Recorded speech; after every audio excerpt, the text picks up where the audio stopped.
वनराज गढ़वी जी से मैं अनुरोध करूंगा, वो अब अपनी बात महोदय के समक्ष रखेंगे। नमस्ते सर, मेरा नाम वनराज गढ़वी है। मैं अहमदाबाद गुजरात से एक टैक्सी ड्राइवर हूँ। मैं पिछले 8 साल से अहमदाबाद में टैक्सी चलाता हूँ और कई बड़ी बड़ी कंपनियों में हमने काम किया है। वो बड़ी बड़ी कंपनियाँ, हम जब सुबह से घर से निकलते हैं अच्छी सोच लेके निकलते हैं कि घर से निकल कर हम जाए, अच्छा मुनाफा कमाएंगे, घर अच्छा पैसा लेके आएंगे और परिवार का गुजरान करेंगे।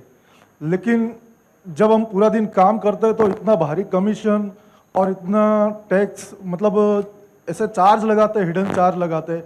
आज तक हमें समझ में नहीं आता कि इस प्रकार से कौन से चार्ज लगाए जाते हैं। कभी चार्ज बढ़ भी जाता है, कभी कम भी हो जाता है, कभी किराया बढ़ जाता है, कभी कम हो जाता है। जब हम थक के घर जाते हैं शाम को, तब मालूम पड़ता है कुछ नहीं बचा है। हमने तो खाली मेहनत ही की और कुछ बचा नहीं। ना हमारा परिवार का भविष्य होता है, ना किसी का और कुछ होता है।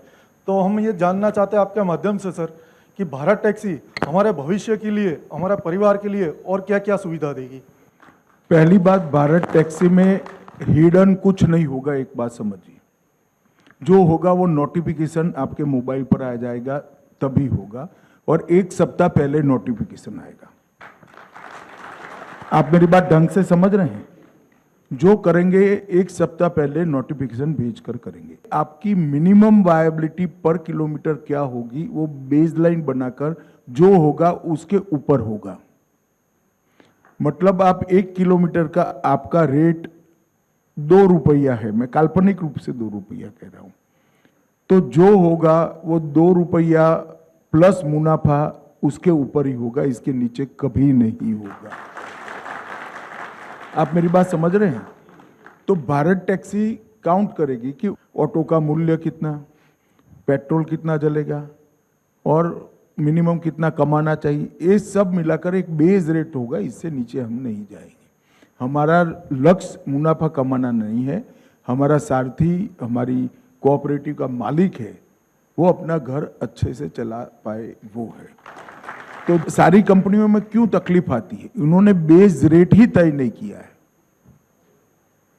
ये सहकार टैक्सी का एक बार मैंने राज्यसभा में भाषण किया तो ये तीनों लोग मुझे बारी बारी मिलने आए थे कि मत करिए, नुकसानी का धंधा है वो। फिर मैंने वैसे ही जानकारी के लिए पूछा कि भाई आपने आपके ड्राइवरों के लिए कोई मिनिमम बेस रेट बनाया है कि नहीं बेस रेट नहीं है, वो तो उसको अच्छा लगेगा तो आएगा, नहीं अच्छा लगेगा तो मेरे को वो नुकसान करेगा तो it is up to him, मतलब वो उसको देखना है। हम ऐसा नहीं करेंगे।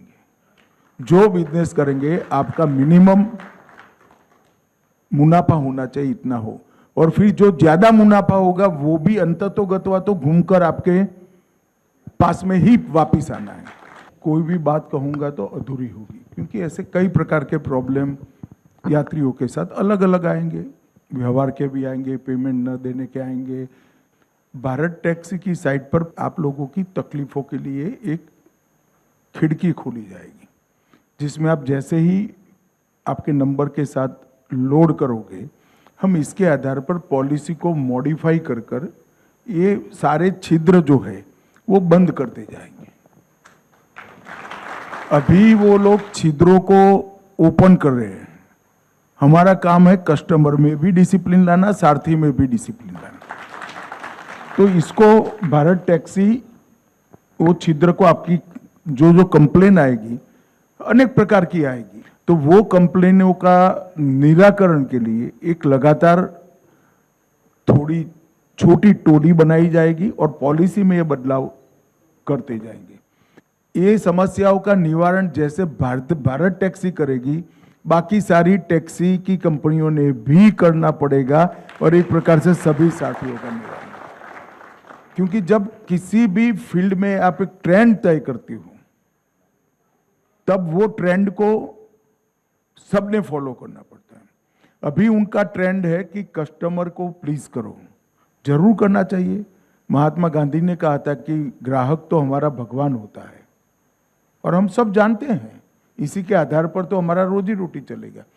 परंतु कस्टमर को खुश करने के साथ साथ सारथी का भी कल्याण करना, ये हमारा लक्ष्य होना चाहिए, जो भारत टैक्सी का है। रेखा देवी यहाँ उपस्थित हैं, वो अपनी बात आपके समक्ष रखेंगे। अब